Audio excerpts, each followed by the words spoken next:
P QISTUB WHYNC. Now I know my ABC. Next time won't you say that me?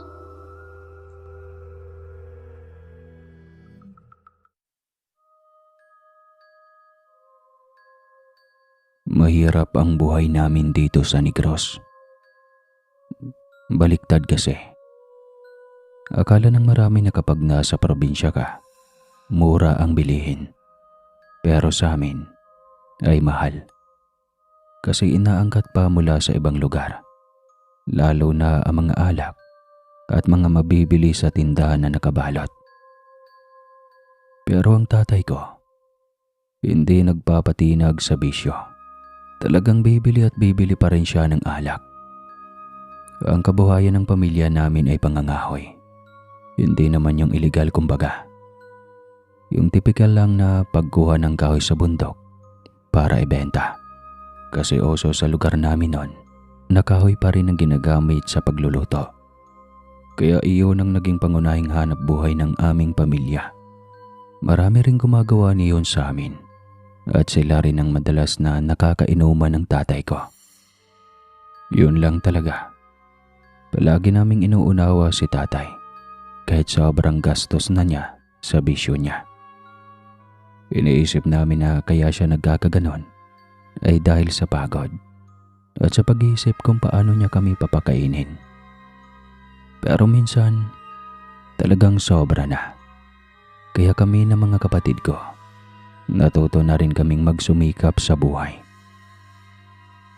Marami ring naibibigay na kabuhayan ng bundok sa mga taga sa amin. Bukod sa kahoy, pwede ka ring magtanim doon. Wala naman kasing tawang pwedeng kumuha ng lupa sa bundok. Kaya kahit saan pwede kang maglagay ng mga pangkabuhayan. Basta't re-respetuhin mo lang at pananatilihin mong malinis ang paligid. Pinapahalagahan talaga namin ang bundok. Kasi simulat sa Paul, doon na kami kumukuha ng ikabubuhay namin. Hindi rin kami nauubusan ng napupulot na kahoy o napuputol na sanga. Naroon yung may mga nag-uuling at kung minsan ay nakakakita kami ng mga ligaw na baboy ramo. Pwede namin iyong ibenta o kaya kami mismo ang kumain. Depende sa pangangailangan namin. Pero kahit ganun kahirap ang buhay, hindi pa rin nawawala sa amin ang pagsisimba tuwing linggo. Sobrang madasalin kami at naniniwala talaga kami sa mga nilalang dito sa mundo. Palagi rin kaming pinapaalalahanan ni nanay at tatay tungkol sa mga engkanto sa mundong hindi nakikita. Kasi marami na ring nagpapatunay na totoo ang kanilang presensya. Kaya gano'n na lang din ang takot namin na makagawa ng mali sa bundok. Hanggat maaari, iniiwasan naming magingay, magkalat, at makasagi ng mga nilalang na hindi nakikita. Dahil maaari nila kaming parusahan, lalo na nang hihimasok kami sa teritoryo nila. Felipe, damihan mo ang dampot. Kahit maliliit pa yan, kahit hindi man natin mabenta ang mga sako na yan, tayo rin ang makikinabang. At malapit na naman ang tag-utom kasi papalapit na naman ang tag-ulan. Kailangan na nating paspasan ng trabaho. Doon na tayo maglalako sa may bayan bukas para mas marami tayong mabenta. Marami sana tayong maiipon at hindi tayo magugutom kung titigilan mo yung pagbibisyo mo, tay. Alam mo naman kung gaano kamahal ang alak na yan. Ilang araw na tayong mapapakain ng presyo ng alak na yan. Alam mo naman, lahat naman nakakain ng pamilya natin. Kahit pakainin mo kami ng kaunti, ayos lang. Pero iwasan mo na ang pag-inom. Kailangan natin makaipon, tay. Ang hirap-hirap kasing magbitbit ng kahoy eh. Sos, Felipe. Maintindihan mo rin ako balag araw. Para saan pa't lalaki tayo kung hindi natin kayang magbuhat, hindi ba? Paglaki mo, kahit konti pa, iinom ka na rin. Alam mo, kapag umiinom ako ng alak, nakakalimutan ko na ang gutom. Pagkaramdam ko, nagkakaroon ako ng lakas at nakakapagpahinga ng matiwasay. Siyempre tay, wala ka ng karapatan pa na magutom kapag nag-inom ka. Kasi ang presyo ng alak na binili mo, kaya na tayong pakainin ng 2 araw nun eh. Ewan ko sa'yo tay, basta makinig ka na lang. Kawawa nga si nanay, hindi na siya magkanda o gaga sa kakaloto at paglalako eh. Tapos siya pang mag-aalaga ng mga kapatid kong maliliit. Kailan kaya tayo yayaman tay? Magdilang anghel ka na lang anak, yayaman din tayo. Pero hindi lang natin alam kung kailan. Baka nga patay na ako nun eh, kasi parang imposible. Sino bang yumayaman sa pagtitinda ng kahoy? Lumalaban tayo ng patas. Kung magiging kahaman tayo at popotol ng mga puno dito, siguro pwede pa. Kaso hindi natin pwedeng gawin yon. Hayaan na lang natin na mas mabuti pang mamatay tayong mahirap kesa gumawa tayo ng masama para lang umangat sa buhay. Nakikinig sa atin palagi ang mga engkanto dito. Kaya hindi tayo pwedeng magkamali o gumawa ng mga kilos na hindi sila nare-respeto. Rinding-rindi na siguro ang mga engkanto dito sa sobrang tigas ng ulo mo tay. Siguro kung nakakapagsalita lang sila sa atin ng harapan. Sinabi na nila na tama ako, na dapat tumigil ka na sa pagiging manginginom mo. Nako, Felipe, mali ka. Kung kaya lang at pwede lang na palaging magpakita ang mga engkanto sa atin, magkikipag-inuman pa nga sila sa akin eh, kasi alam nilang masaya akong kasama. Alam nilang pag nalalasing ako, hindi masama ang ugali ko. Masayahin kaya ako. Anak, ikaw lang naman ang kumukontra eh. Pero tay, totoo ba yung mga engkanto? Nabubuhay ba sila parang tayo rin? May mga pagkain? Gumagawa ng sariling pamilya? Nagiinuman? Ganon ba? Parang tayong mga tao lang din tay? Oo naman anak. Pinapaniwalaan na kasabay natin silang umuunlad. Alam mo ba, may mga nagsasabing nanonood pa raw ng telebisyon ng mga yan eh. Nauna pa sila sa atin dito sa mundo. Yung nakasaad sa Biblia noong naglaban ang Panginoon at si Satanas. Nahati ang mga anghel sa 3. Ang iba'y nananatili sa langit, ang iba'y bumagsak sa emperno, at ang mga anghel na walang pinanigan ay dito napunta sa mundo. Sila ngayon ang mga engkanto, diwata, maligno, at para rin silang mga tao. May kanya-kanyang ugali. Kadalasan mapaglaro ang mga yan, kaya mas mainam na lagi ninyong pakikinggan ang mga bilin ko sa inyo. Kailangan ninyong laging magbaon ng respeto kapag pumupunta kayo kahit saang parte ng kalikasan. Lagi niyong pahalagaan ang mga yan dahil bukod sa likha ng Panginoon, may mga naninirahan din dyan. Siguro tay, mababait yung mga engkanto dito sa Kanlaon no? Kasi kahit minsan, hindi tayo napahamak, hindi man lang tayo nilagnat o napilay dito sa bundok. Parang wala rin akong naririnig na may pinarusa ng mga engkanto dito. Buti na lang, swerte tayo tay no? May mga lugar ba na may mga masasamang engkanto talaga? Pwedeng mababait nga ang mga engkanto dito o talagang hindi lang natin sila nagagambala. Maraming engkanto ang mabait.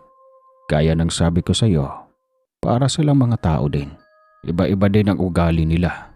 Hindi ka kaagad nila papatulan. Pero kapag naperwisyo mo sila, syempre magkagalit sila. At ito ay gaganti. Mayroon naman talaga mga engkanto na masasama din. Pero tinatawag silang maligno.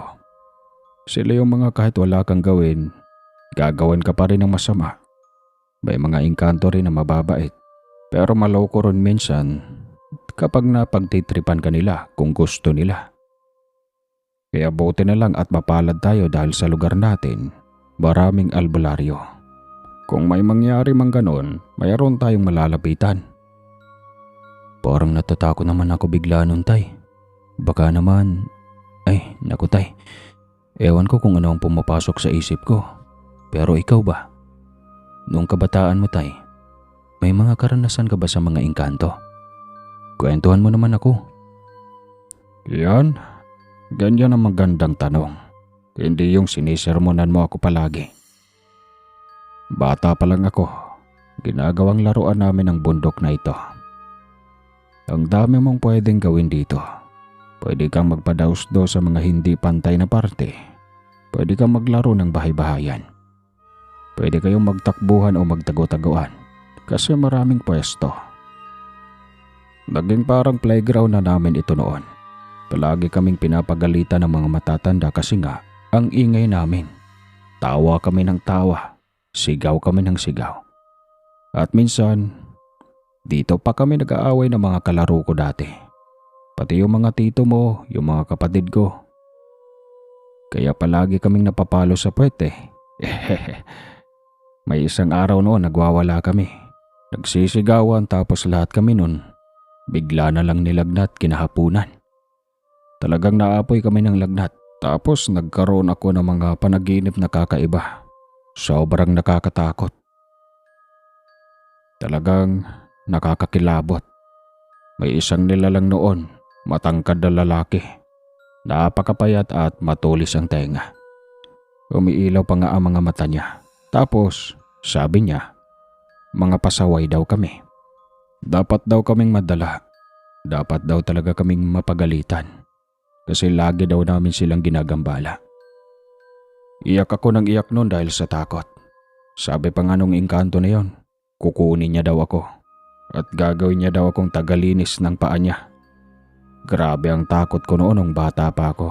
Pero ngayon, nakakatawa na lang, di ba?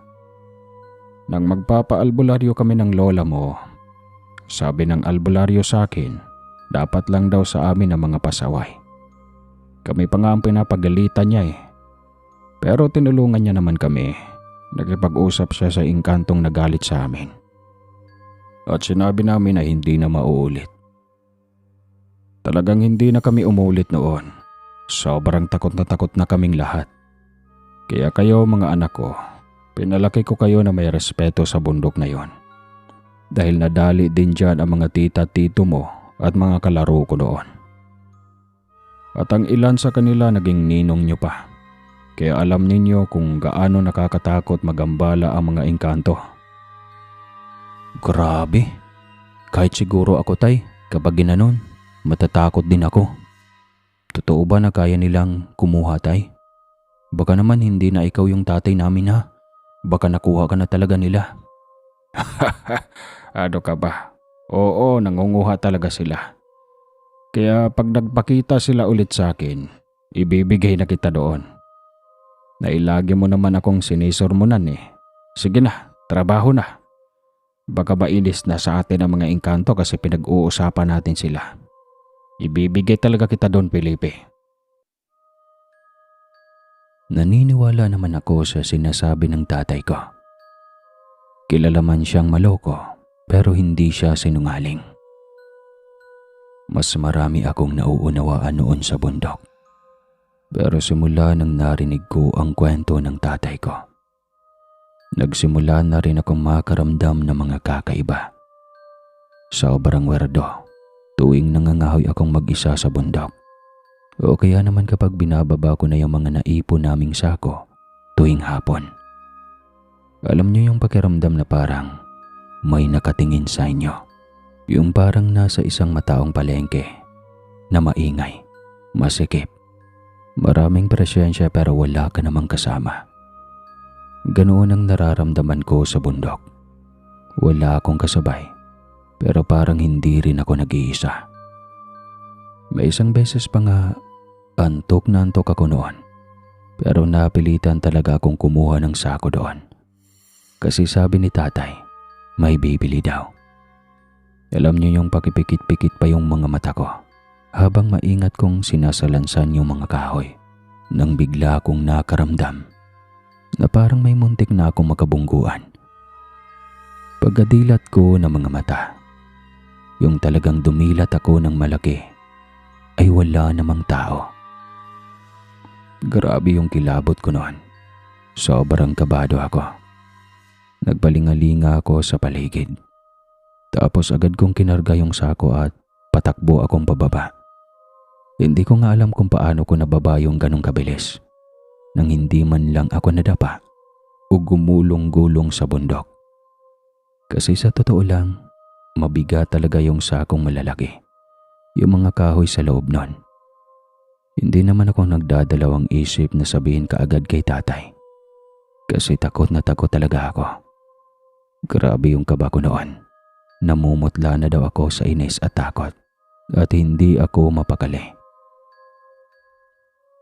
Ayan ang sinasabi ko sa'yo, Felipe. Hindi ka kasi nakikinig sa akin. Kwento-kwentuhan pa tayo tungkol sa mga engkanto sa bundok pa mismo. Panigurado narinig nila tayo. Tapos inaasar ka nila o tinatakot ka. Hala ka. Pero anak, huwag kang mag-alala. Hanggat wala silang ginagawang masama sa'yo, wala kang dapat ipag-alala. Paano ako hindi mag-aalala, tay? Paano kung sa susunod, magpakita na talaga sila sa akin? Paano kung mas lalo pa nila akong asarin at takutin? Hindi ko kaya, tay. Ayoko na sa bundok. Kayo na lang, tay. Kayo na lang ng iba ko pang mga kapatid ang umakyat doon. Huwag na ako. Huwag niyo na akong isama sa susunod, tay. Ayoko nang magbuhat ng kahoy. Ako na lang ang pupunta sa bayan para magbenta. Titiisin ko na yon. Basta huwag niyo na akong ibalik sa bundok. Pakiusap, tay. Ay nako, nuknukan ka talaga ng kaduwagan. Hindi pwede yung gusto mong mangyari. Pupunta ka pa rin sa bundok. Trabaho natin yon. Trabaho nating lahat. Hindi ka kukunin ng mga engkanto na yon. Bakit ka naman nila pag-aaksayahan ng oras? Wala naman silang mapapala sa'yo. Loko-loko ka talaga. Natatawa na lang ako sa'yo eh. Baka namamalik mata ka lang. Akala mo may nabunggo ka, baka naman wala lang yun.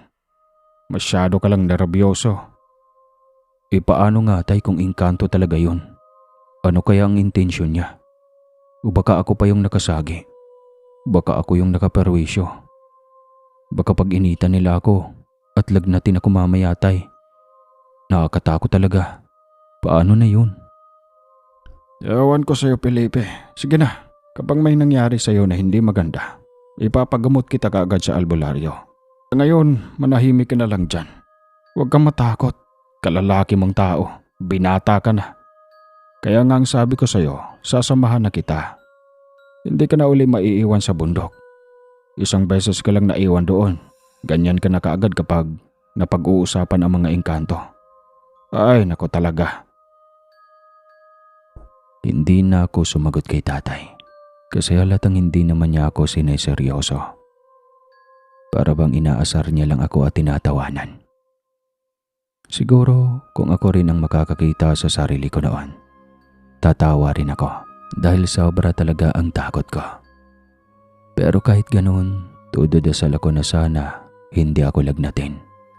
At higit sa lahat, paulit-ulit akong mihingi ng paumanhin sa isip ko kung sino man o ano man yung munti ko ng makabungguan. Kinagabihan, hindi pa rin iyon mawala sa isip ko. Patuloy akong tinatakot ng sarili kong imahinasyon.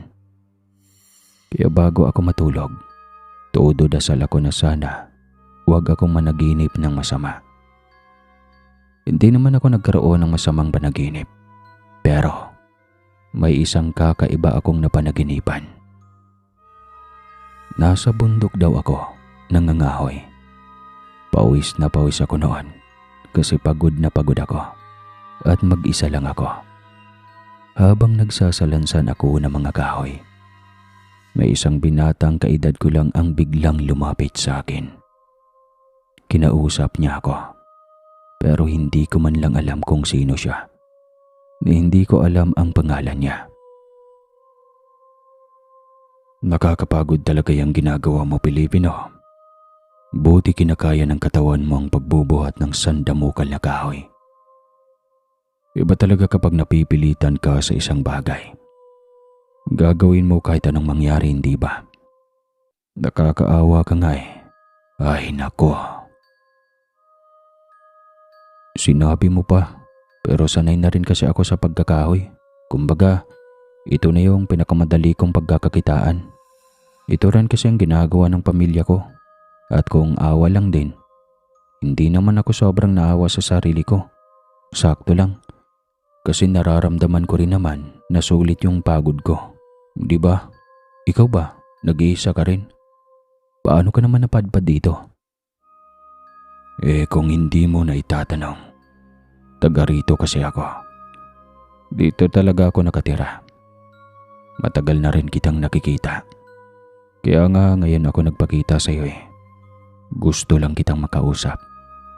Gusto rin kitang kamustahin. Ganon. Narinig ko rin na sinasabi sa tatay mo na gusto mong yumaman. Alam mo, gusto ko rin yun para sa'yo. Kasi tuwing nakikita kita, ako ang nahihirapan. Ha? Taga rito ka? Saan naman dito? Wala namang bahay dito sa bundok ka. Bawal magtayo ng bahay dito, ano ka ba? Saan ka nakatira dito? At saka, oo no. Sino bang ayaw yumaman? Kahit ikaw siguro. Ang sarap kaya ng buhay nang wala kang iniintindi. Pero malabo namin maranasan yun. Kasi lumalaban kami ng batas gaya ng sabi ng tatay ko. Ay sos lintik. Hindi ko naman gustong yumaman kasi mayaman na ako. Hindi mo ba alam? Sa amin itong bundok. Pero oo, tama ka. Mas maganda talaga ang buhay nang wala kang iniintindi.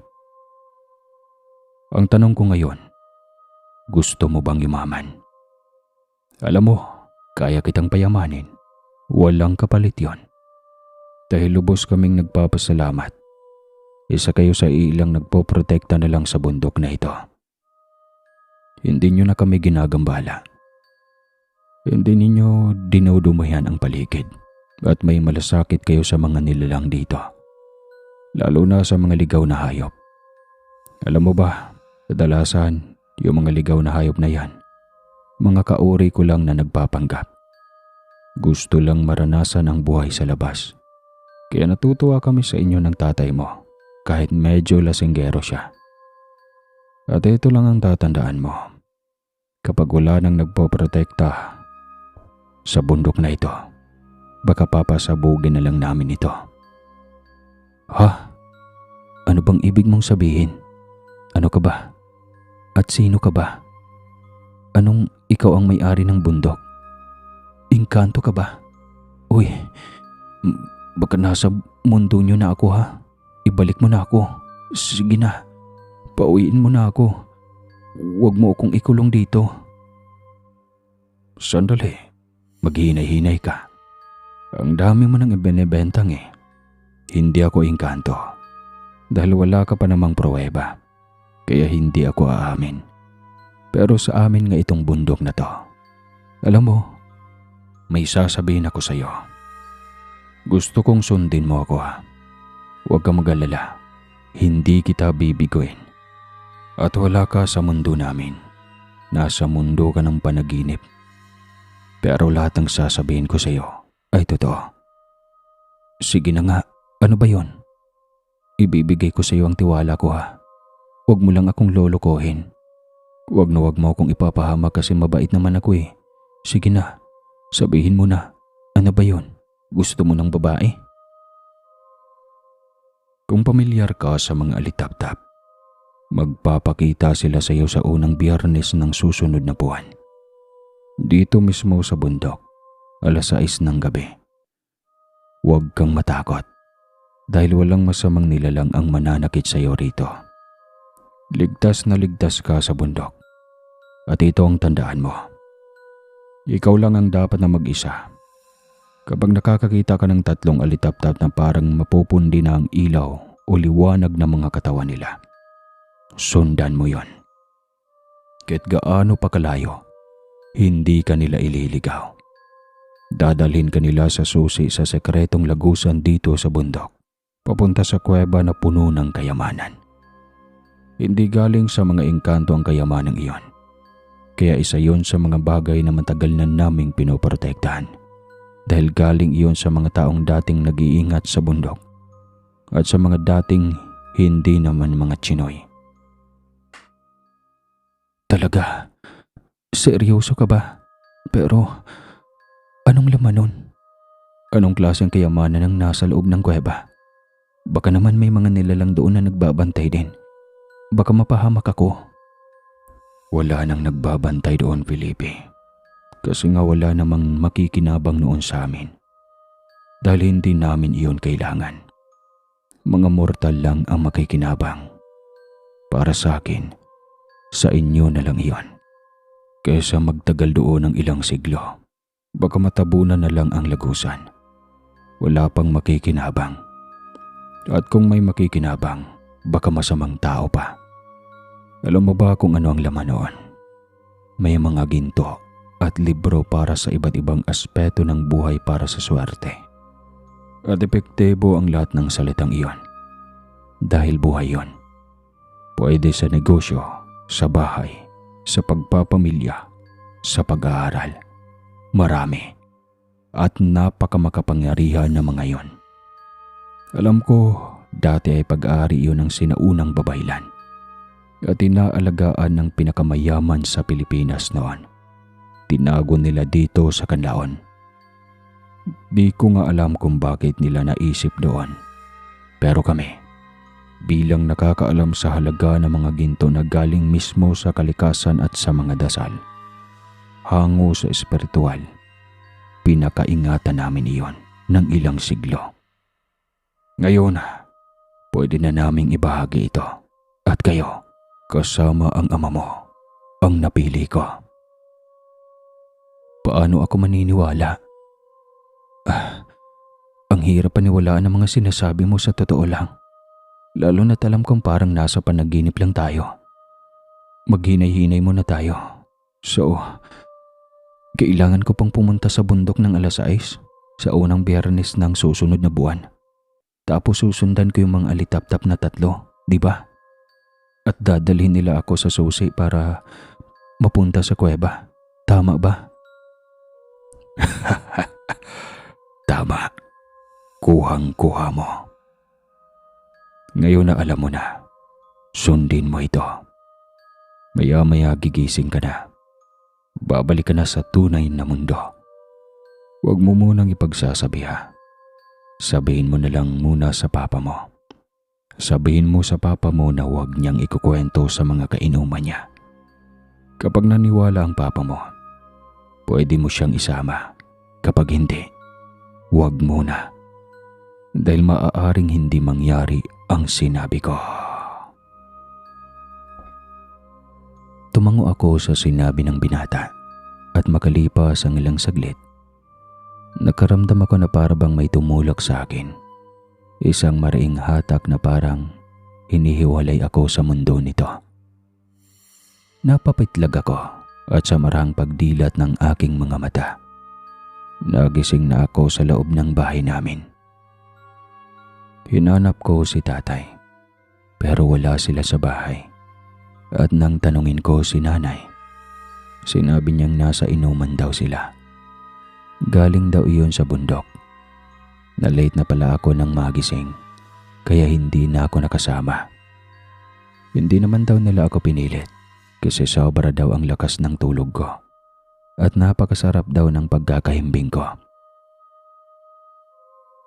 Tawa nga daw sila ng tawa sa akin kasi iyon daw ang unang beses nilang makita akong ganon kahimbing matulog. Nainis ako sa bahay, parang inaasar-asar nila ako sa loob. Ako naman ay naiinis kasi pinagtatawanan na nila ako. Kaya sobra talaga ang pagdadalawang isip ko noon kung sasabihin ko ba kay tatay ang nangyari sa panaginip ko. Baka pag-uwi niya, lasing siya at wala sa tamang wisyo. Tapos ibibida pa niya sa mga barkada niya yung sinabi ko. O kung nasa tamang pag-iisip naman siya, baka pagtawanan lang niya ako. Kasi nung nakaraan, takot na takot ako sa mga engkanto. At tuwing ikikwento ko na nananaginip ako tungkol sa ganon, lagi niya akong niloloko.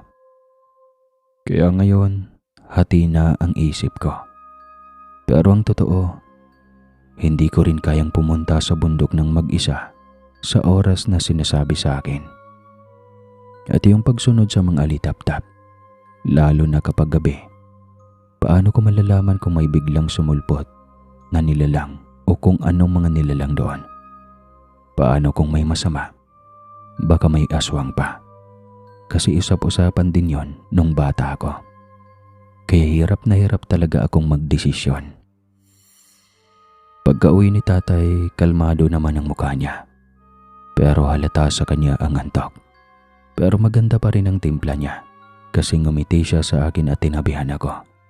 Sabi niya, Buti naman at napasarap ang tulog mo. Wala ka na sigurong reklamo na lagi kang pagod at walang tulog ha? Tawa kami ng tawa noon. Amoy alak si tatay, pero hindi siya lasing.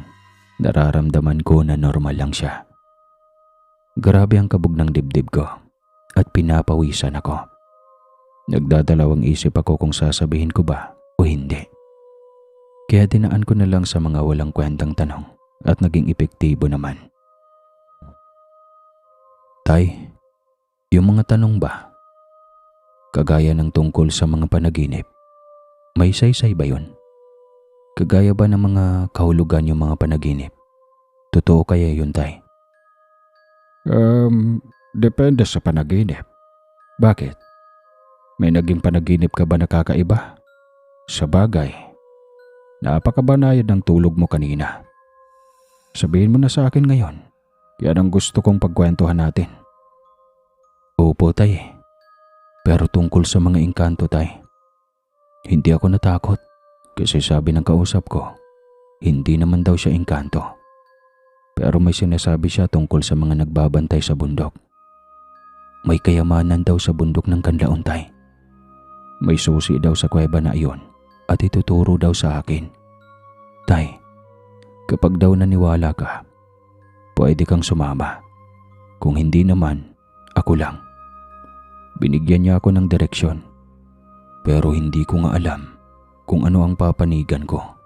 Kaya gusto ko talagang sabihin sa iyo, tay. Kahit na nag-aalangan lang ako kasi nga nakainom ka. Hindi engkanto pero nabanggit ang tungkol sa tungkulin nila sa bundok. Anak, posibleng totoo yan. Hindi naman kita hinihikayat sa mga ganyang bagay, pero hindi rin kita husgahan. Ang tawag sa mga ganon, mga mensahero. Mga alalay sila ng mga engkanto. Pinaniniwalaan na yung mga tulad nila, minsan mga kaluluwang nakuha o napili ng mga engkanto. Pwedeng alay sila noon, o kaya naging kasangga ng mga engkanto nung buhay pa sila. Binubura ang alaala nila bilang tao, tapos inilalagay sa mundo ng mga nilalang para maging utusan o tagapaghatid ng mensahe. Depende sa tungkuling ibinibigay sa kanila. Baka ganun ang nakausap mo. Ano pa bang sinabi niya tungkol sa kayamanan? Mga ginto daw, tay. Sobrang dami ng ginto. Tapos may libro na may mga buhay na dasal. Tungkol sa swerte, sa iba't ibang aspeto daw ng buhay. Kaya pinakuha niya.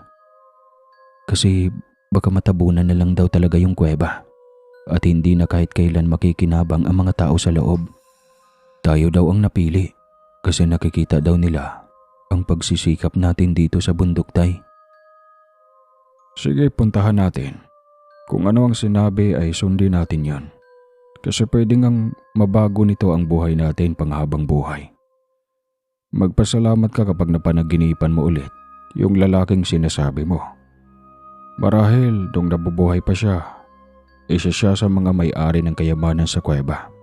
At siya mismo ang namimili kung saan dapat mapunta ang mga nakatagong kayamanan kasi meron siyang karapatan doon.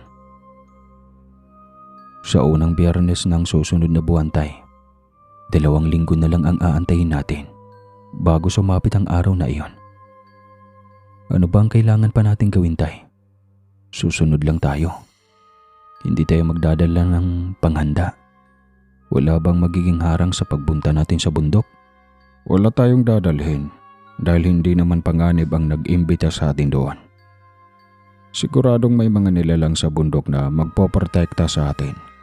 Kaya huwag kang mangamba.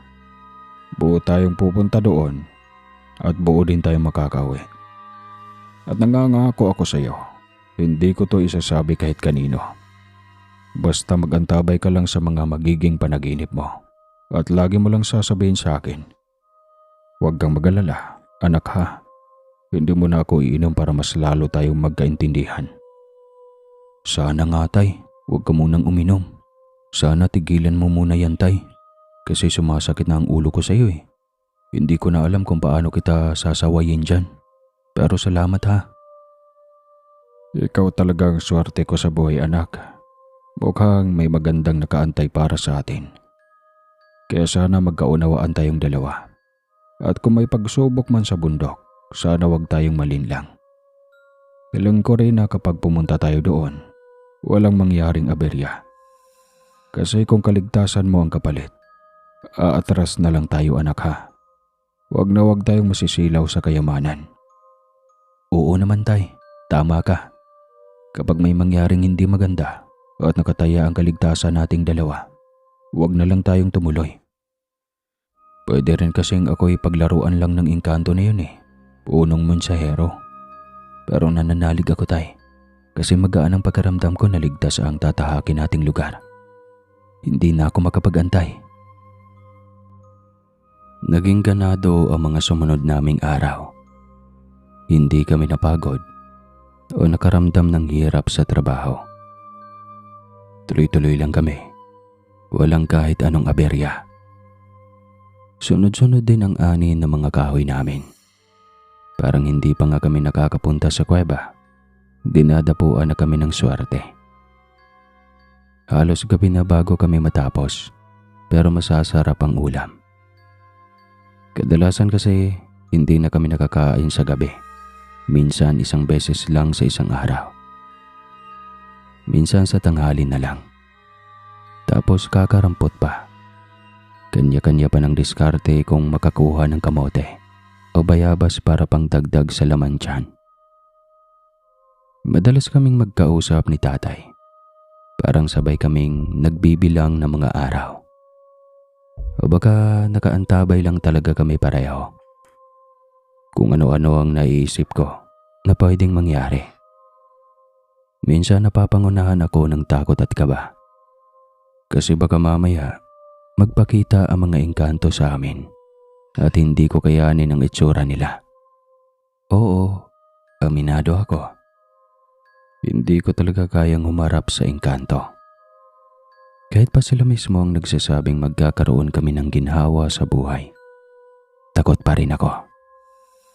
O baka naman kaya magkakaroon ng mga nilalang na maging kaagaw. O nakarinig sa usapan namin ng binatang iyon na mensahero na maaaring magka-interes din sa nasabing kayamanan. Gulong-gulo ang utak ko at napanghihinaan ako ng loob minsan. At minsan ay pinanghahawakan ko na lang ay makuha man namin ang kayamanan o hindi. Magpapasalamat pa rin ako na nagkaroon ako ng ganong karanasan. Kasi dadalhin ko talaga iyon habang buhay. Kagaya ng sabi ni tatay, antabayanan ko raw ang mga panaginip ko. Kaya asa ako ng asa na managinip ulit tungkol sa binatang iyon. Pero hindi na siya muling nagpakita pa. Aminado ako. Nararamdaman ko pa rin ang presensya niya sa bundok. Alam kong kahit siyang sulok ko parte noon, nagmamasid siya sa akin. Pero hindi siya nagpapakita. At hindi na rin ako natatakot kasi nasanay na ako sa presensya niya. Lalo na nang malaman kong hindi pala siya totoong engkanto. Nananalig na lang ako sa may bantay ng bundok na hindi niya ako bibiguin. At sana magkaroon ako ng kapayapaan. 3 araw na lang, Felipe. 3 araw na lang bago ang unang Biyernes. Handa ka na ba? Malapit ng oras ng pagtawag. Simulan mo nang sanayin ang sarili mong magdasal kapag may pagkakataon ka. Kailangan natin ang gabay ng Panginoon sa paglalakbay natin sa bundok. Lalo na sa mga dalalang na nagnanais sumalubong sa atin. Palagi naman akong nananalangin, Tay. Alam kong yun ang tunay nating tanglaw sa pag-akyat sa bundok. Bukod sa mga alitap-tap na sinasabi ng mensahero. Magbaon tayo ng lakas ng loob. Konti na lang. Yayaman na tayo. Magkakaroon na tayo ng sarili nating yaman, Tay. Hindi na tayo magugutom. Gusto ko lang mag-isip ng positibo. Naisip ko na rin kung ano ang mga bibilhin natin, anak ko. Sakaling totoo ang sinasabi ng mensahero. Unang-una kong bibilhin isang napakalaking lupain. Pagkatapos bahay at lupang hiwalay sa lahat. Sa malawak na lupain na yon, magtatayo ako ng sandamakmak na taniman. Yung kita natin sa mga bunga bukod sa ibebenta, makakain din natin. Wala na talagang magugutom. Maglalagay ako ng maraming alagang hayop, manok, baboy, bibi, itik, baka, kalabaw, lahat na. Pati kambing, pati mga kuneho, at hito. Dadamihan ko talaga. Sisiguraduhin ko na ang magiging problema na lang natin ay kung paano natin ubusin ang dami nila. Dahil baka magsipagpatayan pa sila sa dami at masayang. Ako naman tay, ang pangarap ko, kaming magkakapatid ay makapasok sa mamahaling paaralan. Yung tipong mababayaran natin ng buo, lahat ng kailangang bayaran, mga matrikula, proyekto, gastusin hanggang sa makatapos kami. Parang ang alalahanin na lang taon-taon ay baon at gamit sa mga eskwela. Hindi na yung bayad sa paaralan. Gusto ko yun tay, para pag nagkakinabukasan kami, hindi na tayo makakaranas ng hirap. Para pag may mga pamilya na kami, hindi mo na iisipin kung paano kami dadalaw sa iyo o kung may makakain ba kami sa sariling tahanan. Hindi mo na kailangan mangamba tay, kasi alam mong magiging maayos ang buhay namin. Napakaganda na ba ng pag-aarap mo, anak? Tuwang-tuwa talaga ako sa iyo. Mabuti pa isipin mo na lang na darating ang araw na matutupad din lahat ng iyan. Mag-isip ka lang palagi ng positibo. At yung nanay mo, bibilhan ko yun ng napakaraming damit at bag. Kasi hindi niya pa yan nararanasan, anak. Simula pagkabata ng nanay mo, puro bigay lang ng mga ate niya at ng mga kapitbahay ang mga damit niya. Hanggang ngayon naman, alam mo yan, inaabutan lang tayo ng pinaglumaan nila. Kaya kapag nagkaroon tayo ng maraming pera, yung nanay mo, bibilhan ko ng mga magagandang damit. Mamahalin man o mura basta gusto niya. Pero hindi ko hayaan na puro mumurahin. At alam mo anak, makakapasok na rin tayo sa mall sa wakas, sa unang pagkakataon. Oh, tara na tay. Magpakapagod na tayo. Gumawa na tayo ng ikapapagod natin para mas mabilis dumating ang araw na pupunta na tayo sa bundukan laon. Makukuha na natin ang dapat na para sa atin, ang handog ng mga engkanto. Kaya tara na, umakyat na tayo sa bundok tay. Manguha na tayo ng kahoy. Mag-ipon tayo ng sandamukal na panggatong. Dahil baka ito na ang huling beses nating magbebenta nito tay. At oo tay, baka ito na nga ang huling beses na magpapasan tayo ng sako-sakong mabibigat na kahoy pababa ng bundok. Huling beses na magtitiis tayo sa init ng bayan at sa pagtayo sa kanto para ibenta tayo sa kaunting kita. At balang araw, hindi na rin tayo magluluto sa kahoy. Manindigan tayo ngayon tay, huwag tayong bibitaw. Sa mga natirang araw bago ang paghahanap sa kayamanan namin sa bundok, halos hindi na kami huminto sa trabaho. Paspasan ang pagod ng katawan namin sa dami ng kahoy na nakuha namin. Parang lagi naming inuukit sa isip na iyon na ang huli. Kaya todo na kami. Walang tigil, walang reklamo. Nagtataka tuloy ang mga kapatid ko, pati si nanay. Bakit daw parang ganado kaming mag-ama? Bakit hindi na nag-iinom si tatay? At bakit bigla na lang niyang naibibigay ng buo sa bahay ang kita namin sa pangangahoy? Wala naman kaming sinasabi. Nginingitian lang namin sila. Tapos sasabihin na lang namin na ginagawa namin ang lahat para hindi magipit ang pamilya. Kung tutuusin, nag-aalala na rin si nanay. Sobra raw naming pinapagod ang mga sarili namin. Tapos mahaba pa ang mga tulog namin. Yung tipong parang babagungutin ka na sa sobrang lalim. Pero hinahayaan na lang nila kami. Hindi nila kami masisisi kasi hindi nila alam. May araw kaming hinihintay. May pupuntahan kaming hindi basta-basta. hanggang sa dumating ang araw. Sumapit na ang umagang Biyernes, yung araw na matagal naming inintay ni tatay. Hindi kami mapakali. Habang umiinom kami ng kape, parang balisa ang bawat kilos namin. Napapatawa tuloy si nanay pati ang mga kapatid ko. Akala nila kung ano-ano na naman ang iniisip namin, kung paano kami kikita noong araw na yon. Pero nagulat sila nang sabihin namin na hindi kami mangangahoy. Kailangan naming magpahinga dahil may pupuntahan kami mamayang gabi. Siyempre, biglang uminit ang ulo ni nanay. Akala niya may inuman na naman si tatay. Tapos pati ako ay madadamay at isasama pa. Pero agad akong pumagitna. Sabi ko, hindi kami iinom. May nag-imbita lang sa amin sa bayan at kailangan naming puntahan dahil malaki ang kapalit na pera. Nagdahilan na lang kami na may pinapagawa sa amin. Naniwala naman si nanay kasi alam niyang hindi ako sinungaling at hindi ko kailanman itinago ang bisyo ni tatay. Sumapit ang tanghali ng araw na iyon at magkasama kami ni tatay na halos hindi mapakali sa paggalaw. Lakad dito, lakad doon. Sinusubukan naming libutin ang buong bahay at paligid ng bakuran namin. Pinipilit naming may gawin pero hindi talaga namin kaya. Hindi kami makapag-focus. Habang unti-unting lumalalim ang hapon, nagtabi na kami ni tatay. Tinanong ko siya, "Lalakad na ba tayo, tay?" Sandali pa. Magantay muna tayo.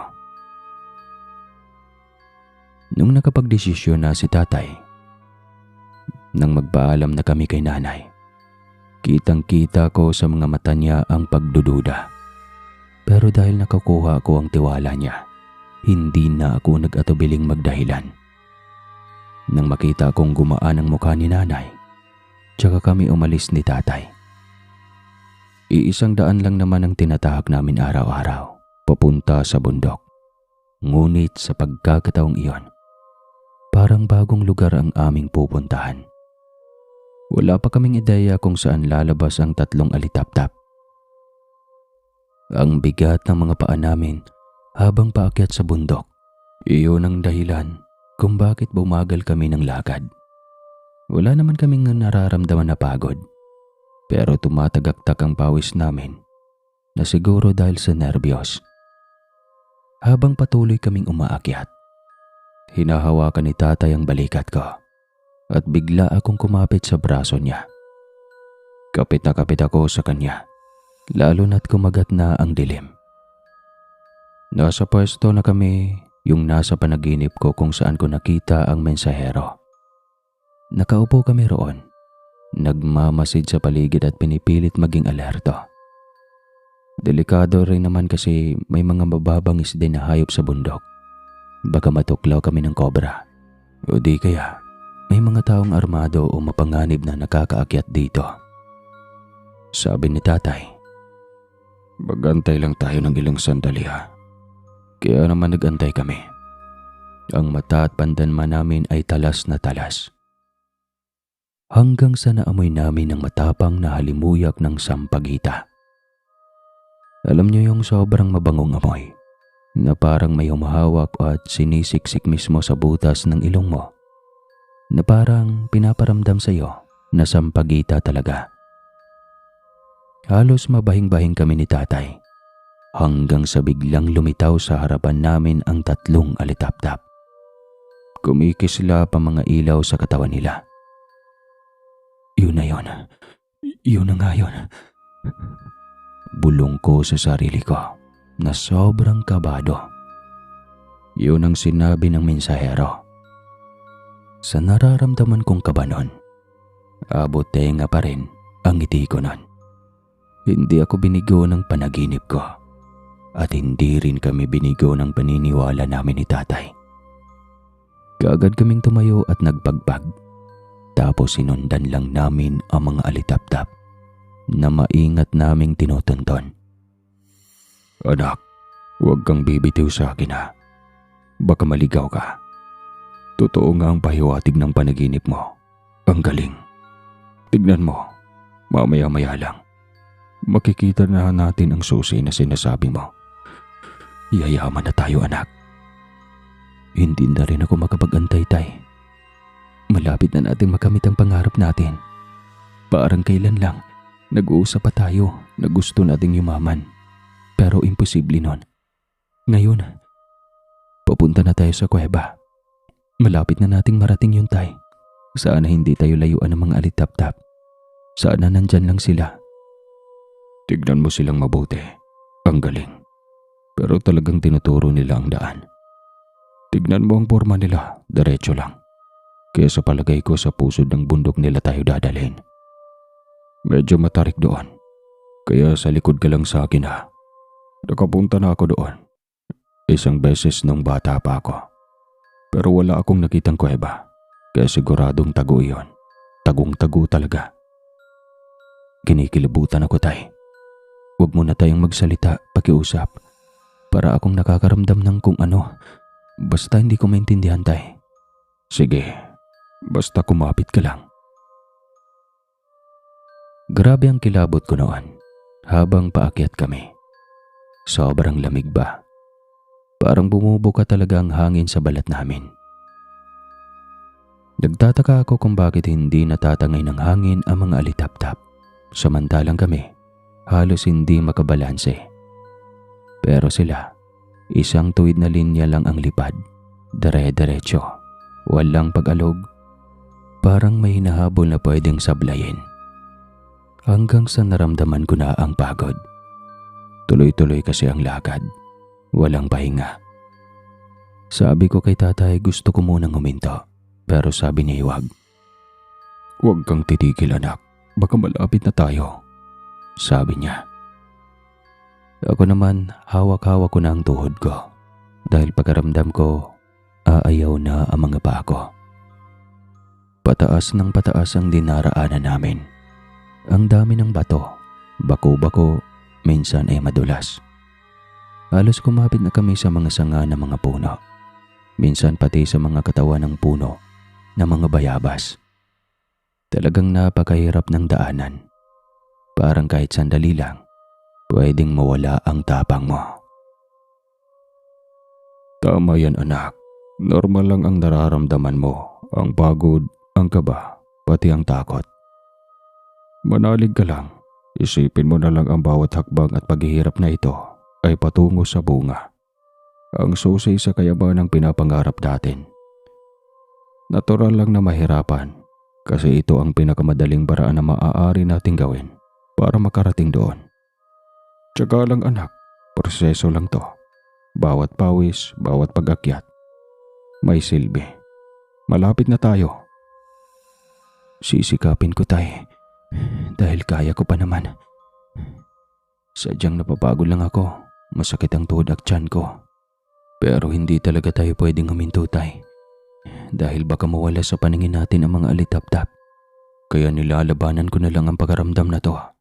Makakapagpahinga na rin tayo ng komportable habang buhay pagkatapos nito.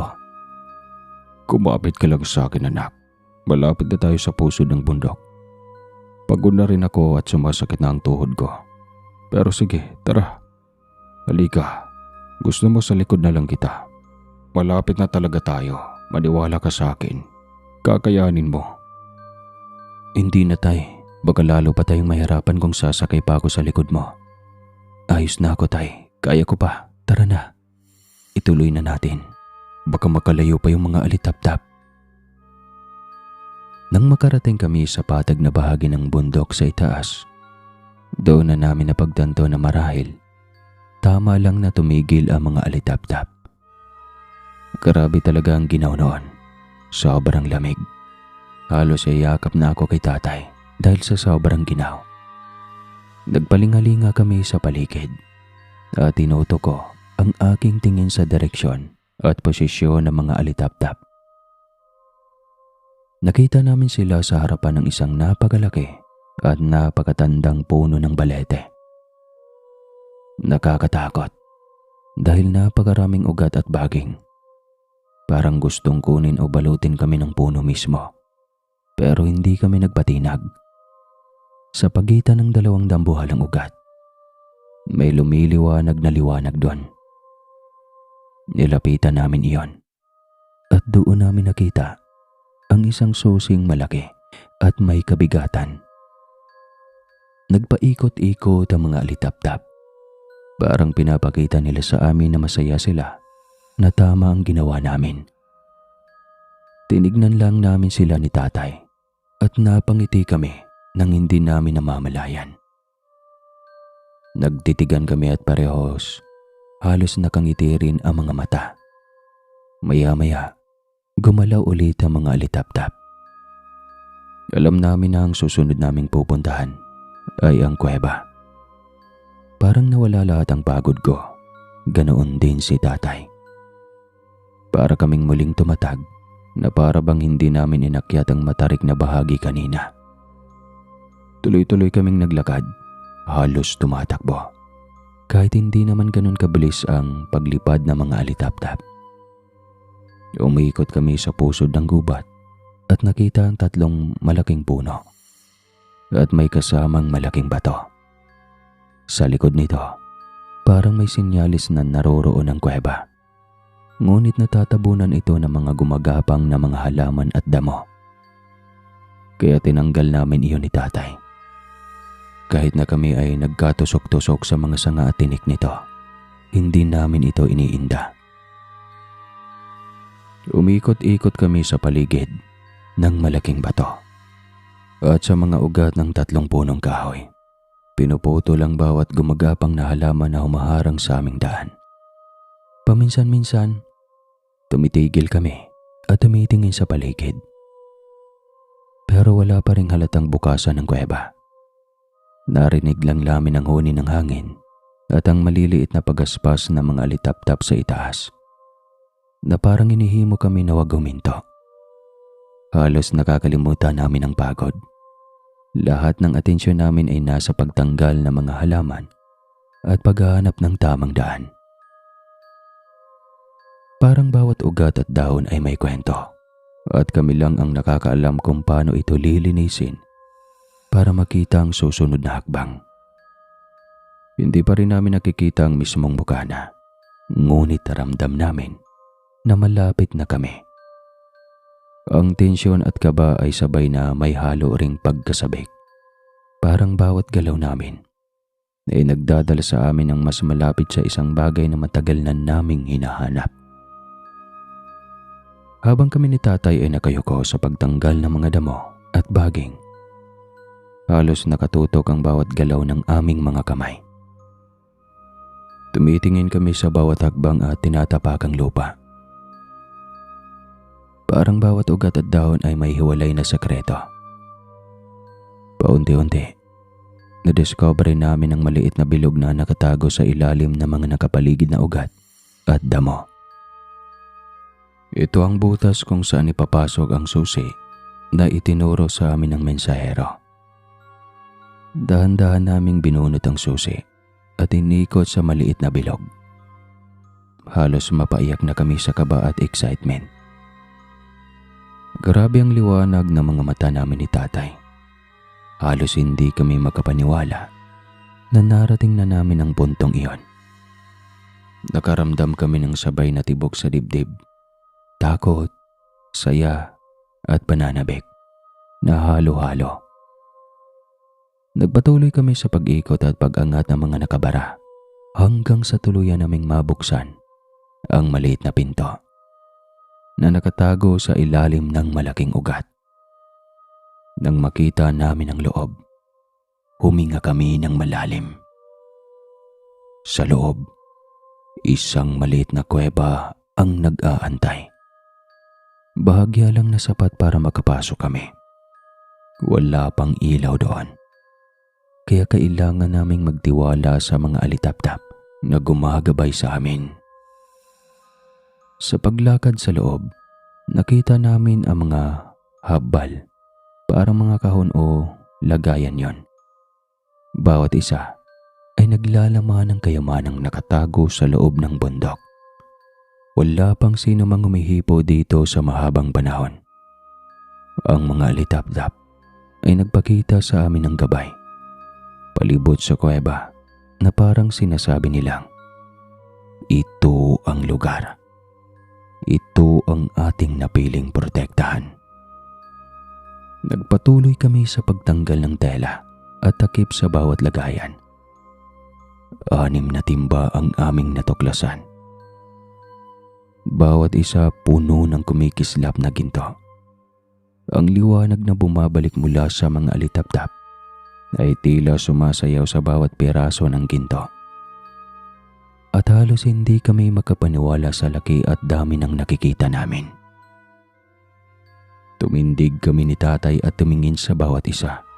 Halos hindi makapaniwala sa aming mga mata. Ang bawat timba na parang bakal ay may bigat at halaga. Punong-puno ng kayamanang matagal nang itinago at pinoprotektahan. Ramdam namin ang kapangyarihan at kasaysayan ng mga ito, hindi lamang pera o ginto, kundi kayamanang espiritual at simbolo ng mga nag-iingat sa bundok na ito sa loob ng maraming siglo. Sa sandaling iyon, huminga kami ng malalim. Magkahawak kamay. Ramdam ko ang pangangatog din ni tatay. Ganoon din ako. Ang damdamin namin ay halo ng pasasalamat, tuwa at pagkamangha. Alam naming ang lahat ng pagod, takot at paghihintay ay nagbunga. Ang matagal naming hinintay na kayamanan ay nasa harap na namin. Hindi lang para sa amin, kundi para sa buong pamilya na pinoprotektahan namin. Habang hinahanap namin ang sinasabing libro, halos mapaiyak na kami sa kaba at pananabik. Sa ilalim ng isang timba, napakakapal at punong-puno ng ginto. Doon namin natuklasan ang matagal nang nakatago. Halos mabali-bali ang buto ni tatay habang binubuhat niya ang timba ng bigat nito ay hindi biro. Pero ramdam namin na sulit ang bawat paghihirap. Pagkapihit niya sa timba, luma at makalumang balat ng libro ang sumasalubong sa amin. Malaki at makapal ito. Tila puno ng kaalaman at lihim ng maraming henerasyon. Nang mabuksan namin, nakita namin ang mga salita, hindi pamilyar sa amin. Ngunit may kakaibang ritmo. Parang alam ng dayla namin kung paano bigkasin, kahit hindi namin lubos na nauunawaan ang kahulugan. Ito marahil ang tinutukoy ng mensahero, ang libro ng mga usal para sa swerte sa buhay. Bawat pahina ay puno ng mga dasal, pahayag at ritual na para sa kabutihan para sa pamilya, sa negosyo, kalusugan at kaayusan sa tahanan. Nang makita pa lang namin ang libro, ramdam namin agad ang swerte at pagpapala na bumabalot sa amin. Parang lumalakas ang tibok ng puso namin. Doon, habang hawak ang libro, alam naming hindi lamang kayamanan ng aming natagpuan. Isang gabay na espiritual.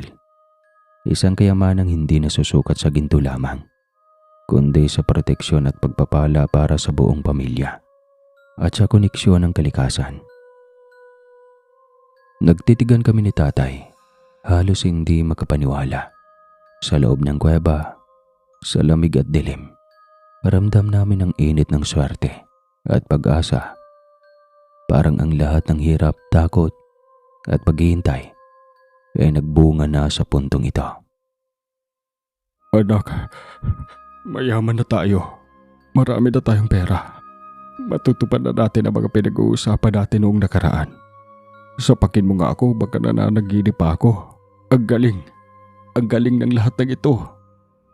Oo tay, ang problema na lang natin, paano tayo makakauwi kasi sobrang bigat ng dala. Grabe, paano natin ito unti-unting maibenta tay?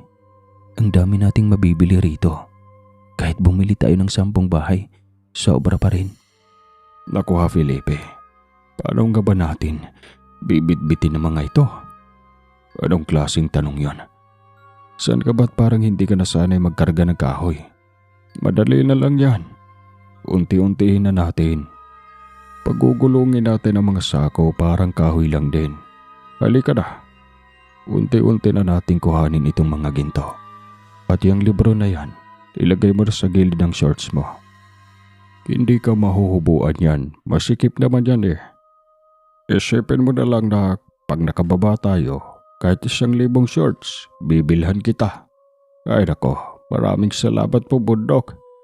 Maraming salamat sa inyo mga alitap-tap. Maraming salamat sa mensahero. Maraming salamat sa mga engkanto.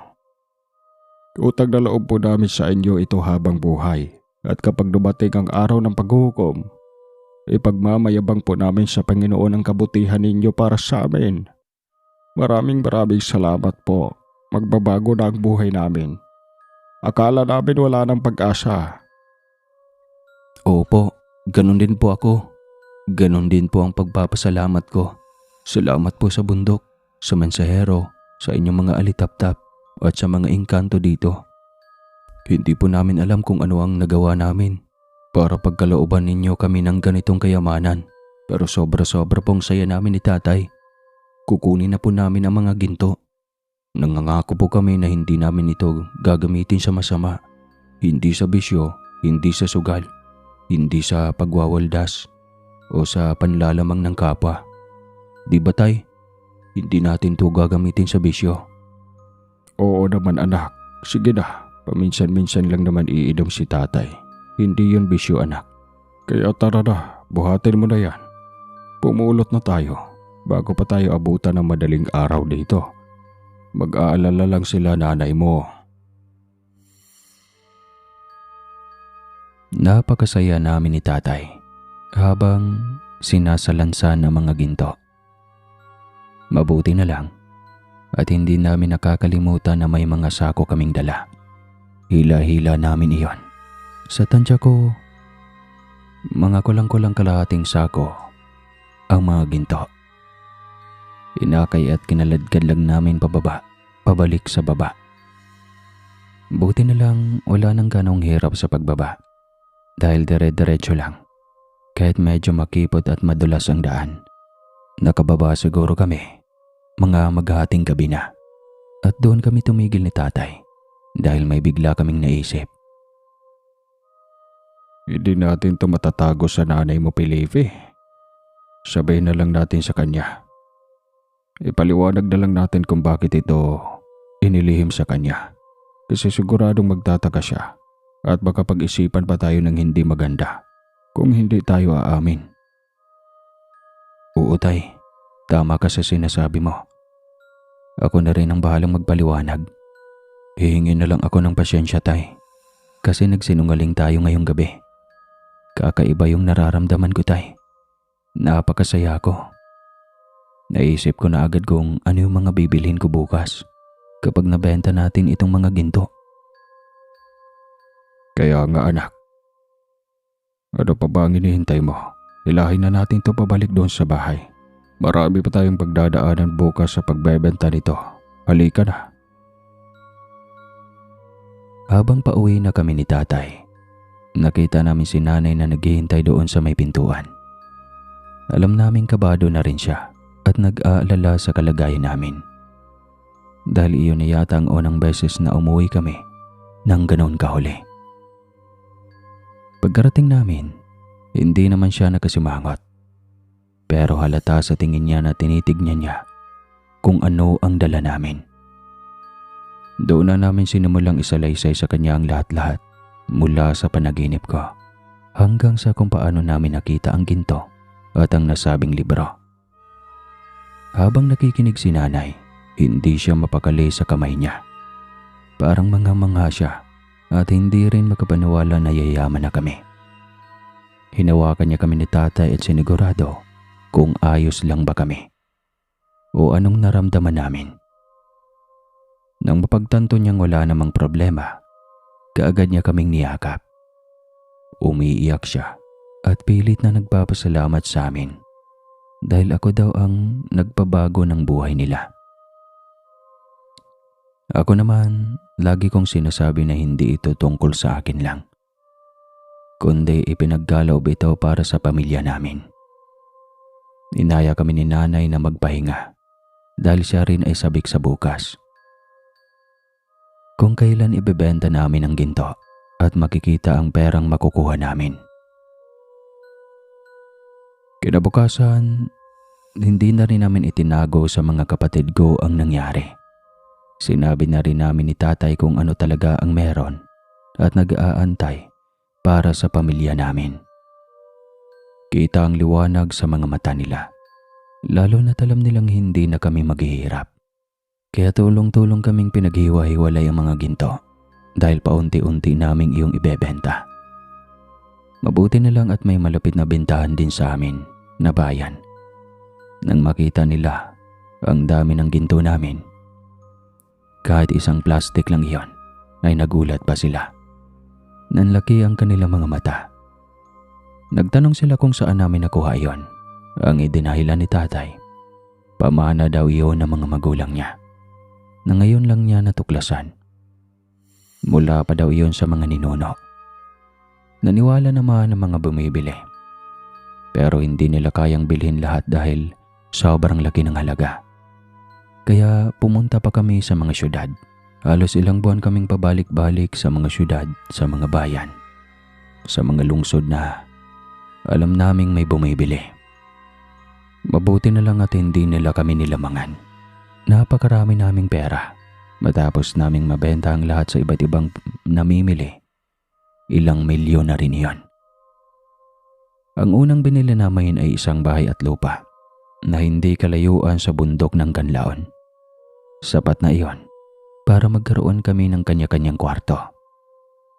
Ang luma naming bahay ay sinira namin at ginawang pansamantalang taniman ang lupa. Ginagamit namin ang libro ng dasal para masigurado ang aming pagtatanim dahil pinaniwalaan namin, gaya ng sabi ng mensahero, na ang mga usal na iyon ay para sa swerte sa iba't ibang aspeto ng buhay. Unti-unti naming tinupad ang mga pangarap namin ni tatay. Marami kaming naisip na negosyo at ang pinakasigurado muna namin ay ang ideya ni nanay na magpatayo ng paupahan sa lungsod. Pagmatagalan naming pagkakakitaan iyon at siguradong buwan-buwan ay may kita kami. Tinupad namin iyon. Tapos ang mga kapatid ko, maging ako, ginawa namin ang gusto naming mangyari. Nagbayad kami ng advance sa paaralan para tuloy-tuloy kaming makapag-aral at walang aberyang mangyayari kahit sa hinaharap. Napapatunayan din naman ng libro ang sarili nito dahil talagang sineswerte kami sa bawat hakbang namin sa buhay. Hindi rin namin nakakalimutang bumalik sa Kanlaon. Minsan para kumain o magdasal bilang pasasalamat. Minsan, nag-aalay pa kami sa mga puno bilang pasasalamat sa mga engkantong tumulong sa amin. Tuwing nagsisimba kami linggo-linggo, palagi naming ipinagpapasalamat ang lahat ng ipinagkaloob sa amin. Hindi namin nakakalimutan. Lalo na ang pagbibigay ko ng tulong sa kapwa. Marami kaming nakasama sa pagkakahoy na dati naghihirap sa buhay at nabigyan namin sila ng trabaho. Maraming tao rin ang nagpasalamat sa amin dahil dito. Masayang-masaya si tatay na nakakatulong siya, lalo na sa mga kaibigan niyang kainuman niya lang dati. Hindi kami nagwaldas ng pera sa mga walang kwentang bagay. Oo, bumibili kami ng mga gusto namin, pero limitado pa rin. Marami ang napupunta sa negosyo at sa mga pananim ni tatay na talagang walang problema. Kung noon mangha-mangha kami sa mga taong may bangko, pangarap namin dati na pumunta sa bayan para magdeposito o kumuha ng pera. Pero wala naman kaming mailalagay noon. Ngayon, lahat kami sa bahay ay may kanya-kanyang account. Lahat may laman, malaki pa at pantay-pantay. Hindi ako humingi ng mas malaki. Ganoon din si tatay. Kahit kami pa ang dahilan kung paano nakuha ang kayamanan. Nananatili kaming pata sa mga kapatid ko. at masaya kami dahil walang lamangan o inggitan na nangyayari. Lahat ay masaya sa kanya-kanyang parte. Nakabili na rin ako noon ng sarili kong sasakyan. Ang sarap sa pakiramdam na nakakalibot ka sa buong bayan kasama ang pamilya mo. Pangarap din namin noon ang makapunta sa ibang lugar na nagagawa na namin ngayon paminsan-minsan. Makaligo sa dagat, makakain ng masarap, makatulog sa isang magandang hotel. Hindi na halos makilala ng mga nakakilala sa amin noon kung sino kami. Marami ang nagtatanong at nagtataka kung ano ang nangyari. Pero pinanatili namin ang kwento na pamana iyon mula sa tatay ko. Ngunit alam naming hindi nila dapat abalahin ang bundok. Kilala namin ang mga tao at baka kung malalaman nila na kayang magbigay ng kayamanan ang mga engkanto sa kanlaon, araw-araw na silang pupunta roon. Maaaring sirain nila ang lugar, gawin ang lahat para lumabas ang mga engkanto. At iyon ang hindi namin gustong mangyari. Kaya naman kahit na maraming nagtatanong at nagtataka sa amin, pinili naming maging maingat. Pinangangalagaan namin ang lihim ng bundok at ang kayamanang ibinigay sa amin ng mga engkanto. Tuwing bumabalik kami doon, hindi namin hinahayaang masira o maabala ang lugar. Ang respeto sa bundok at sa mga mensahero nito ang siyang naging gabay namin. Hindi ko malilimutan ang araw na nakapunta kami sa dagat. Para bang unang beses naming naramdaman ang sarap ng buhay sa labas ng bundok. Kumain kami ng masasarap na pagkain. Natulog sa magandang hotel. Pero higit sa lahat, ang pinakamasaya ay makita si nanay at mga kapatid ko na masaya at ligtas. Hindi ko nakalimutan kung saan nanggaling ang kayamanang ito. Palagi kaming nagpapasalamat sa mensahero sa mga alitaptap at sa mga engkanto. Tuwing umaga, masaya akong bumabangon dahil alam ko, bawat araw ay may bago kaming gagawin o matutuklasan. Si tatay lagi akong kasama sa pagpapaikot ng negosyo at pagtatanim. Hindi lang basta trabaho. Parang laro rin minsan, lalo na kapag nagbibilang kami ng ani o nagtutulungan sa pag-aalaga ng mga hayop. Nakakatawa rin minsan dahil ang dami naming natutunan. Kahit simpleng bagay lang, pero parang kayamanang hindi mabibili sa pera. Masarap din ang pakiramdam na makapagbigay kami ng trabaho sa ibang tao. Nakakatuwa makita ang ngiti sa kanilang mga mukha kapag natutulungan namin sila. Alam kong malayo sa amin ang buhay nila, pero may kaunting saya na rin silang nadarama dahil sa amin. Parang isang maliit na mundo na napapaligiran ng kabutihan. Sa gabi, minsan naglalakad kami sa labas ng bahay. Pinagmamasda ng mga bituin. Pinapaalala sa amin ni tatay na kahit marami na kaming pera, ang pinakamahalaga ay ang pamilya, ang pagmamahalan, at ang pagiging masunurin sa mga aral na natututunan namin mula sa bundok at sa mensahero. Tay, salamat po talaga sa lahat. Hindi ko alam kung paano ko mababayaran ang lahat ng ginawa niyo para sa amin. Kung wala po kayo, sigurado hindi namin makakamtan ito. Anak, huwag mong ganong isipin. Salamat din. Kung hindi dahil sa sipag at pagtitiwala mo, hindi rin natin makakamit ang kayamanang ito. Pero tay, lagi po kayong nandyan, nagtuturo at nagbabantay. Para sa akin tay, kayo ang pinakapundasyon ng lahat. Alam mo anak, minsan iniisip ko rin. Sanay na akong humarap sa hirap. Pero ngayon, dahil sa iyo at sa pamilya natin, ramdam ko rin ang ligaya ng tagumpay. Salamat sa pagtsatsaga mo, sa pagiging mabait at matapang.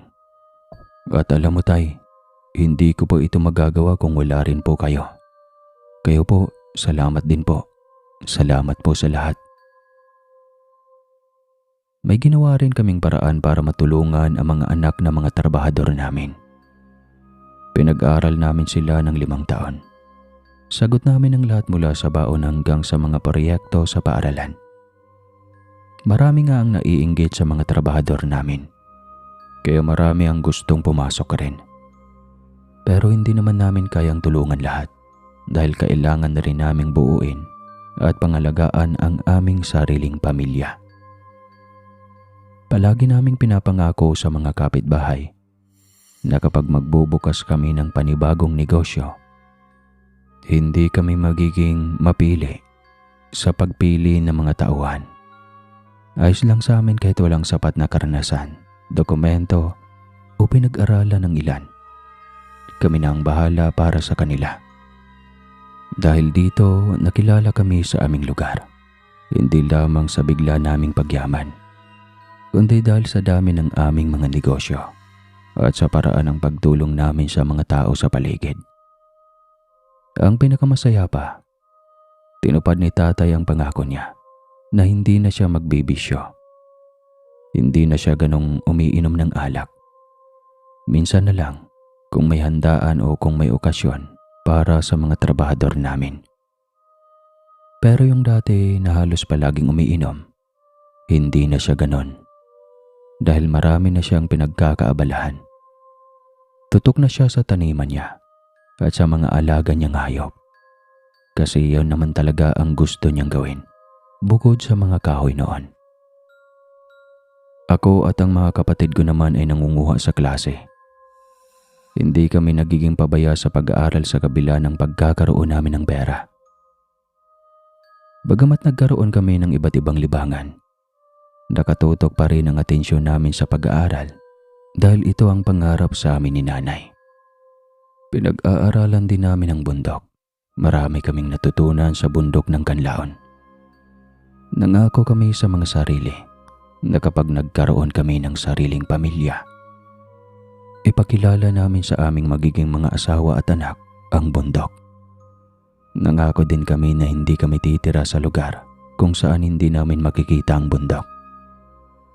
Dapat palagi kaming malapit dito at hindi kami hiwalay sa mga nilalang na tumutulong sa amin. Hanggang sa isang gabi, 5 taon na ang nakalipas mula nang ipagkaloob sa amin ang kayamanan. Nagkaroon muli ako ng panaginip at nakita ko ang mensahero. Doon ko napagtanto, pagkatapos ng panaginip na iyon, na kailangan ko talagang ibahagi ang kwento namin dahil sobrang mahiwaga ito. Ang galing, Felipe. Hindi nga kami nagkamali sa pagpili sa pamilya ninyo. Mula sa inyo na itutulong ninyo rito sa bundok. Dahil marami na rin pala kayong sinasabihan na huwag kaming perwisyuhin. Mula na rin sa mga nangahoy, hindi daw gaanong nagagambala ang tahanan namin. Lahat ginawa ninyo bilang trabahador. Masaya naman kami na may nakikinabang sa bundok, pero mas naging tahimik at hindi kami nagiging alerto. Dahil halos wala ng tao ang umaakyat. Ang galing. At sarap ninyong panoorin. Hindi kayo abusado. Akala ko, hindi na kita makikita ulit. Gustong gusto kitang makita. Kung alam mo lang kung gaano ako nagpasalamat sa ibinigay mo sa amin. Mabuti na lang at dumating ka. Tignan mo kung anong naging epekto sa buhay namin ang ginawa ninyo. Kumusta na kaya ang lagusan? Ano na kaya ang lagay ng kuweba? Salamat sa lahat ng tulong, Felipe. Pagkatapos ng lahat ng iyon, natabunan na ang mga nilalaman doon. Natabunan na rin ang panahon at kalikasan. Kaya wala nang makakapasok ulit doon. Kumusta ka naman? Ayos naman ako. At maayos at komportable ang buhay namin. At walang nangyayaring kamalasan. Talagang epektibo ang libro. Hanggang ngayon, hindi ko pa rin alam kung bakit pinili kami. Pero walang hanggang pasasalamat sa inyo, mensahero. Mga kaibigan, siguro marami ang hindi maniniwala sa kwento namin. kapag ibinahagi namin ito. Pero hindi na namin problema iyon. Sapat ng patunay kung ano na kami ngayon, kung gaano karami ang natulungan na namin, kung gaano karami ang mga kakaibang bagay na nasaksihan at natuklasan namin sa bundok. Patunay lang na talagang mahiwaga ang mundo natin at hindi tayo ang nag-iisang nilalang na naninirahan dito. Sana palagi nating isaisip ang pagiging marespeto at may konsiderasyon, lalo na sa mga nilalang ng kalikasan. Dahil lahat ng iyon ay galing sa Panginoon. Ang mga hayop, halaman, bundok, ilog, at iba pang likas na yaman, protektahan natin kahit wala tayong hinihinging kapalit. Ang nangyari sa amin sa bundok ay patunay lamang na ang lahat ng magagandang ginagawa natin ay may magandang kapalit. Dahil alam ko, dahil nare-respeto lang namin ang bundok, nagkaroon kami ng ganitong kayamanan. Kahit hindi kayo mabibigyan ng kayamanan ng mga engkanto tulad ng sa amin, babalik naman sa inyo sa iba pang magagandang paraan ang ginagawa ninyong pagpapahalaga at proteksyon sa kapaligiran. Kaya kahit nasa bahay ka lang ay matutong maglinis para palaging lapitin ng grasya. Hanggang dito na lang po ang kwentong ito. Muli po, ako po si Felipe, ang gwapong taga Negros, Kabuang.